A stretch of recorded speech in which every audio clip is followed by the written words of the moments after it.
ম্যাচের আগে কিউবা মিচেলের অভিষেক নিয়েই আলোচনা বেশি হচ্ছিল, তবে টিউসডে নাইটে সানডেই দেখালেন আসল চমক। এএফসি চ্যালেঞ্জ লিগে প্লে অফে সানডের একমাত্র গোলে আলকারামাকে ১-০ ব্যবধানে হারিয়ে মূল পর্বে উঠেছে বসুন্ধরা কিংস। প্রাক মৌসুমে প্রস্তুতিটা ঠিকঠাক হয়নি, এরপর আবার প্রধান কোচ ছাড়াই মাঠে নামতে হয়েছে। তবে জয় নিয়েই মাঠ ছেড়েছে টিম কিংস। আলকারামা ৮ বারের সিরিয়ান লিগ চ্যাম্পিয়ন, সাবেক এএফসি চ্যাম্পিয়ন্স লিগ আর এএফসি কাপের রানার্স আপ, তাই শুরু থেকেই ছিল বাড়তি চাপ।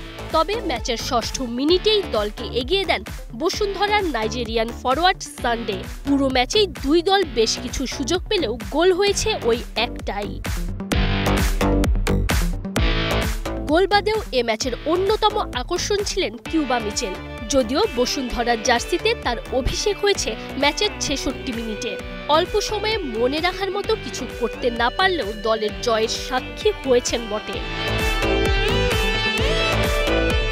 চ্যালেঞ্জ লিগ এএফসি ক্লাব ফরম্যাটের তৃতীয় স্তর।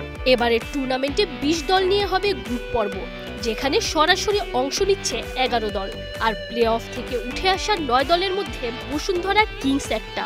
যদিও বাংলাদেশের আরেক ক্লাব আবাহনী লিমিটেড ঘরের মাঠেই কিরগিজস্তানের ক্লাব মুরাস ইউনাইটেডের কাছে ২-০ গোলে হেরে বিদায় নিয়েছে। আগামী ২৫ অক্টোবর থেকে আগামী বছরের ৯ মে পর্যন্ত চলবে টুর্নামেন্টের মূল পর্ব। Tanzim Oishi, star news.